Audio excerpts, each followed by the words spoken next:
சோமு, இங்க யாருக்கோ உதவி தேவைன்னு சொல்லி கோவிந்தன் போன் பண்ணானே, யாருக்கு? என்ன இங்க ஆடு கத்துது? ஒருவேளை புல்லு திங்கும். ஒருவேளை இவங்களுக்கு தேவையா இருக்குமோ உதவி? இந்த நேரத்துல நம்ம உதவி இவங்களுக்கு தேவையில்லையே. கரெக்ட். சோமு, என்ன ஒரு கன்றாவிய கவனிச்சியா? என்ன? நேத்து வரையில நிமிந்து நின்ன அந்த காளைங்க இந்த காட்சியை பார்த்த உடனே தலையை கீழே போட்டுடுச்சு. சத்தம் போடாத, இது இப்படியே நீடிக்குமே. ஆனா இது ரெண்டுக்கும் உயிர் வந்து ஓடுனாலும் ஓடிடும். அண்ணே அண்ணே, அங்க பாருங்க அண்ணே, அங்க பாருங்க அண்ணே. போறவள பொண்ணு ரங்கா ரங்கா, என்ன புரிஞ்சிக்காம போறிய நீ சின்ன ரங்கா ரங்கா. இத பாடுறாரு. ஆமா, இந்த ஆளுடைய தங்கச்சியை நேத்தி நான் பார்த்து நான் பாடுனேன். என்ன பாட்டு? சம்மதம்மா ஐயா, நானும் கூட வர சம்மதம்மா அப்படின்னு கூட வந்துட்டா. ஐயோ, என் தங்கச்சி பார்த்தா அப்படி பண்ண டச் பண்ணாத. உனக்கு ஏன்டா ரோஷம் பொத்துக்கிட்டு வருது? ஏன்டா வழியில போற பொண்ணை பார்த்தா அத மாதிரி பாடுறியே? அவன் அண்ணன் தம்பி பார்த்தாலும் உனக்கு வர கோவமா தான் அவனுக்கு வரும். ஏன்டா வழியில போற பொண்ணை பார்த்து போறாள பொண்ணு ரங்கம்மா குடுக்கிற குடுல கண்ணு ரெண்டு தொங்க போதும். ஓகே ராஸ்கல், கூப்பிடு போலீஸ்.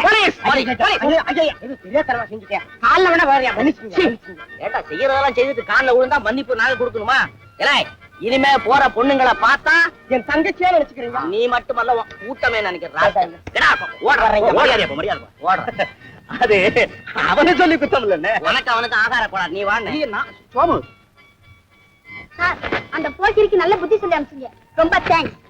ஏமா அதையாவது நன்றின்னு சொல்லக்கூடாது? அம்மா, ஒருத்தனுக்கு புத்தி சொல்லி அனுப்பிச்சேன், ஊர்ல உள்ளவங்களுக்கு எல்லாம் புத்தி சொல்றதுக்கு என் உடம்புல வருது இல்லையே. அதை நீங்க அப்படி சொல்றீங்க? எல்லாரும் இவனை போல அழகினவா இருப்பாங்க. இந்த கை ஓம் பக்கம் வருது. அது சரிம்மா, இந்த அலங்கோலத்தை பார்த்தா நல்லவங்க நாசமாயிடுவான் போல இருக்குது. பாரு, உனட்டுல சாயம், முகத்துல பவுடரு, கையில சாம்பார் எள்ளி கொட்டுற பாக்கெட் மாதிரி ஒரு பை, தலைக்கு மேல ஒரு தலை, அதுல காக்கா எங்க உட்காந்துற போதும்னு அதை தடுக்க ஒரு சக்கரை வட்ட கூட. ஏம்பா, நான் தெரியாமதான் கேக்குறேன், இது என்ன உடலை மறைக்கிறதுக்கு துணியா இல்ல? சரி, இத எப்படி சொல்றதுன்னு எனக்கு ஒண்ணும் புரியல. இத பாருமா, வேணும்னா ஒரு டெஸ்ட் பண்ணி பாரு. ஒரு பக்கத்துல பவுடர் தடவிக்க, ஒரு பக்கத்துல மஞ்சளை தடவிக்க. வீதியில நீ நடந்து போ, மஞ்சள் தடவின பக்கத்துல பாக்கிறதுக்கு மனுஷன் அஞ்சுவான், பவுடர் தடவின பக்கத்துல பயிர்கள்லாம் பாய்வானுங்க. இத பாருமா, இந்த நாசமா போன நாகரிகத்துல ஈடுபட்டு தாய் தாப்பனருக்கு கெட்ட பேர் வாங்கி கொடுக்காதம்மா. நான் சொல்றதை கேளம்மா. இத பாரு, கைத்தறி துணியை கட்டிக்கிட்டு நாட்டுக்கு நல்ல பேர் வாங்கி கொடு. ஓ சரிங்க.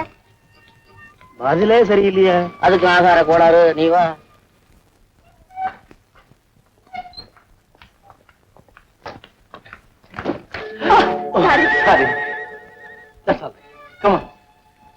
ஆமா, உடம்பெல்லாம் வலிக்குதுன்னு கத்திக்கிட்டு வந்த ஆளு எல்லாம் சரியா போடுச்சுன்னு விழுந்துருச்சு ஓடுறானே, என்ன செய்த? அதிர்ச்சி வைத்தியம். அதிர்ச்சி வைத்தியமா? அப்படின்னா ஒண்ணுமில்ல டாக்டர், அந்த ஆள் ஒரு பெரிய சோம்பேறி, வேலை செய்யாம இங்கே சௌக்கியமா சாப்பிட்டுட்டு இருக்கலாம்னு வந்தா. அதை புரிஞ்சுக்கிட்டனா ஆபரேஷன் பண்ணணும்னு கத்திய நீட்டினேன், அப்படியே ஓடி போயிட்டான். வெரி குட், பெரிய புத்தாலியா இருக்கிறிய. இதெல்லாம் நம்ம பெரிய டாக்டர் சொல்லி கொடுத்த ட்ரீட்மெண்ட். நோயாளியின் உடல்நிலையை விட மனோநிலையத்தான் அதிகமா கவனிக்கணும், எல்லா வியாதிகளையும் மருந்தால குணப்படுத்த முடியாதுன்னு அடிக்கடி சொல்லுவாரு. உண்மைதான், இப்ப எனக்கே அந்த அனுபவம் ஏற்பட தொடங்கியிருக்கு. என்னது? கொஞ்ச நாளா எனக்கு ஒரு தினசான மனோவியாதி. அப்படியா? என்ன செய்யுது? படுத்தா தூக்கம் வர்றதில்லை, விதவிதமான கனவுகள். நல்லா இருக்கே, தூக்கம் வரலங்கிறீங்க, அப்புறம் கனவு மட்டும் எப்படி வர முடியும்? நினைவை நிலைக்களமாக கொண்டுதானே கனவு. சும்மா உளராதீங்க. இந்த வியாதி மேற்கொண்டு என்னென்ன செய்யுங்கிறத நான் சொல்றேன், சரியா இருக்கான்னு பாருங்க. எங்கே சொல்லு. நாம சாப்பிடக்கூடிய எந்த பொருளுமே ருசிக்காது. கரெக்ட். வீட்டு பக்கமே போகாம எப்பவுமே டிஸ்பென்சரியிலே இருக்கணும்னு தோணும். Absolutely correct. அது மட்டுமா, நமக்கு விடுமுறை நாளான ஞாயிற்றுக்கிழமை கேலண்டர்ல பார்த்தா அதை கிழிச்சறியலாமான்னு ஆத்திரம் வரும். 100% கரெக்ட். எதையோ ஒண்ணு நினைச்சு அது கிடைக்குமா கிடைக்காதான் மனசு ஏங்கிக்கிட்டே இருக்கும். 1000 times கரெக்ட். சுமதி, என் மனோநிலையை அப்படியே எடுத்து சொல்லிட்டு உனக்கு எப்படி தெரிஞ்சது? அதே வியாதியானதானே நானும் அவதிப்பட்டுக்கிட்டு இருக்கேன். அதுக்கு மருந்து? மருந்தா? மிஸ்டர் தைரியம், அப்படின்னு ஒரு டாக்டர் இருக்காரு. அவர்கிட்ட போனா உறுதிங்கிற மருந்து கொடுப்பாரு. அதை சாப்பிட்டுட்டு நேர்மை கட்டுப்பாடுங்கிற பத்தியத்தை கடைபிடிச்சா வியாதி குணமாக வழி பிறக்கும். புரிஞ்சுதா? சுமதி,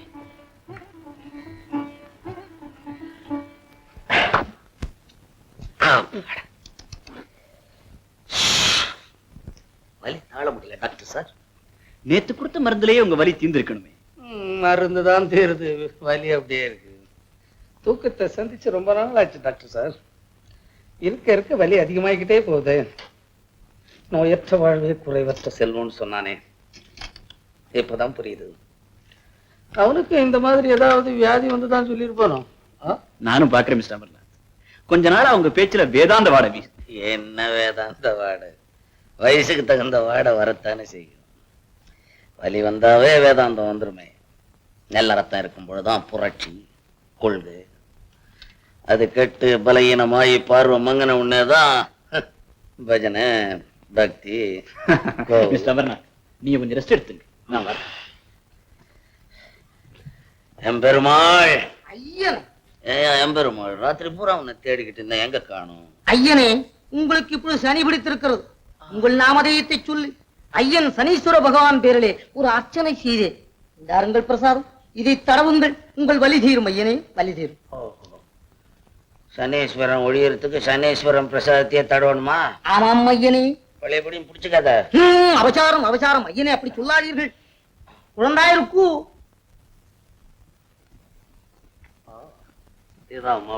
ஆமாம் ஐயனே, இவள்தான் யான் பெற்ற ஒரே திருக்குமாரன். தாயில்லா குழந்தை இவள். இவள் திருமணத்தை திருச்செந்தூர் ஸ்ரீ முருகன் சன்னிதானத்திலே நடத்தி வைத்து கண்குளிர பார்க்க வேண்டும் என்ற ஒரே ஆசையால் தான் தாய்நாட்டுக்கு செல்கிறேன் ஐயனே. பெருமாள், ஐயனே, நீ ஒரு ஆள் இருக்கிறதுல எனக்கு எவ்வளவோ நிம்மதியா இருந்துச்சு. நீயும் போறேன்னு சொல்றியா? யான் என் செய்வேன் ஐயனே. அடியேனுக்கும் மனமில்லைதான். நாடு விட்டு நாடு வந்து பொருளீட்டி யாது பயன் ஐயனே. தாய் நாடு சென்று என் சுற்றத்தாரோடு வாழவே விரும்புகிறேன். மேலும் பெற்றவன் தன் கடமையை செய்ய வேண்டாமா ஐயனே? குழந்தாய் ருக்மணி, ஐயன் காலிலே விழுந்து அனுகிரகம் பெற்றுக்கொள் என்று வருகிறேன் ஐயனே. என் பெருமாளை மறந்து விடாதீர்கள்.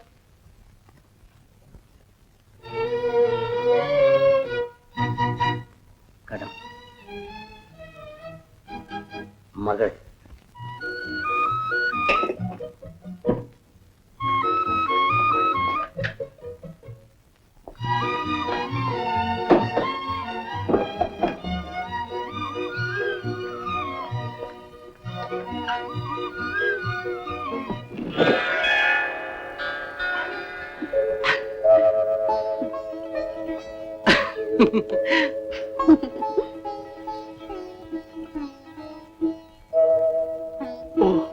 ஆமா, மணி ஒண்ணாயிடுச்சு. உங்களுக்கு இன்னும் பசிக்கலையா? பசி எடுத்து வெகு நேரம் ஆயிடுச்சு. என்ன செய்யறது? எங்க வீட்டுல இருந்து சாப்பாடு வரலையே. ஐயோ, ஏன்? இன்னைக்கு உங்க வீட்டு சாப்பாடு சாப்பிடணும்னு எங்க வீட்டுல இருந்து சாப்பாடு கொண்டு வரல.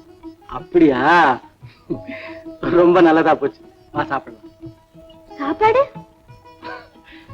நான் சும்மா போய் சொன்னேன். எனக்கு சாப்பாடு வந்து ரொம்ப நேரம் ஆயிடுச்சு.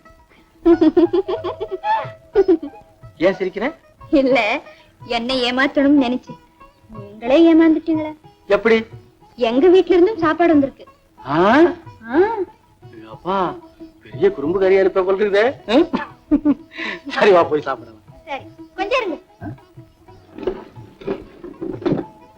நீங்களும் இப்படி போட்டுங்க.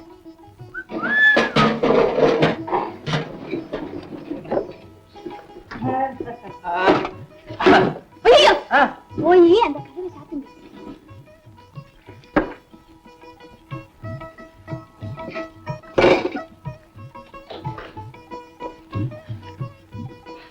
சரி, சாப்பாடு தண்ணி ருசியா இருக்க போகுது. என்ன எப்படி போட்டுக்கிறேன்? ரைட். ஆமா, உங்க வீட்டுல என்ன சாப்பாடு? வீட்லயா? அப்பளம், கேரட் பொரியல், சாம்பார், ரசம், அப்புறம் மோர், அவ்வளவுதான். சாதம் இல்லையா? இலை கூட இருக்குது. உங்க வீட்டுல என்ன? இதோ தயிர் சாதம், மாவடு.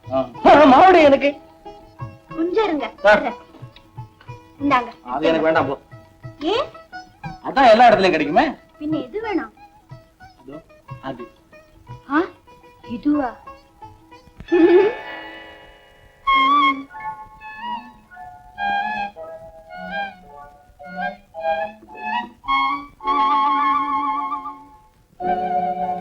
டாக்டர் சார்,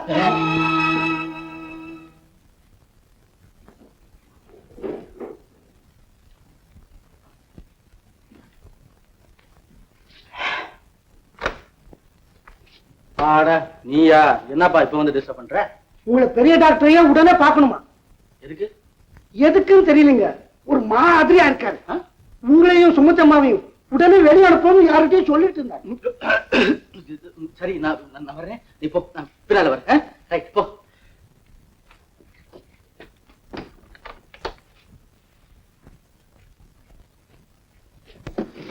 என்னங்க, நம்ம 2 பேரும் உடனே வெளியில அனுப்பணும்னு சொன்னாராமே. அதானே, ஒருவேளை அவருக்கு விஷயம் தெரிஞ்சிச்சோ என்னவோ. பின்ன என்னவா, நீங்க அக்கம் பக்கத்தை மறந்துட்டு என்னையே ஊர்றன்னு பாத்துக்கிட்டு இருந்தா அவங்களுக்கு தெரியாம இருக்குமா? இப்ப அவர் ஏதாவது கேட்டா நான் என்ன பதில் சொல்லுவேன்? நீ என்ன சொல்ல போற? நீங்க என்ன சொல்ல போறீங்க? மனசுல இருக்கிறத சொல்லிட வேண்டியதான். அப்போ எனக்கு சேர்த்து சொல்லுங்க. என்னன்னு சொல்றது? நீங்க எது வேணாலும் சொல்லுங்க, நான் தலையாட்டி போறேன்.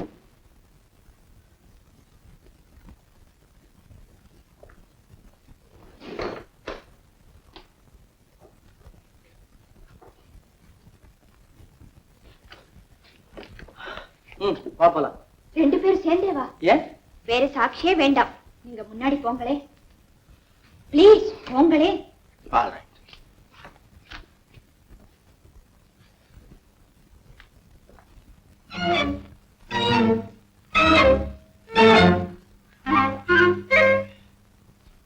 Doctor, doctor. மிஸ்டர் மோகன், நான் எதிர்பார்க்கவே இல்லை. சொல்றதுக்கே சங்கடமா இருக்கு. என்ன செய்யறது?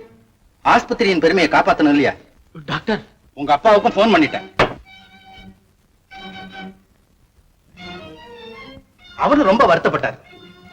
விஷயத்தை எடுத்து சொன்னேன், சரின்ட்டார். நீங்களும் சுமத்தியும் இன்னைக்கே போயாகணும். டாக்டர். டாக்டர், வந்து மறுக்க கூடாது மிஸ்டர் மோகன். இளமையும் சுறுசுறுப்பும் உள்ள உங்களாலதான் ஆஸ்பத்திரிக்கு நல்ல பேர் வாங்கி கொடுக்கும். டாக்டர், அதாவது உண்மையை சொல்ல போனா பக்கத்து கிராமங்கள்ல எங்க பார்த்தாலும் விஷஜுரம் பரவி இருக்கு.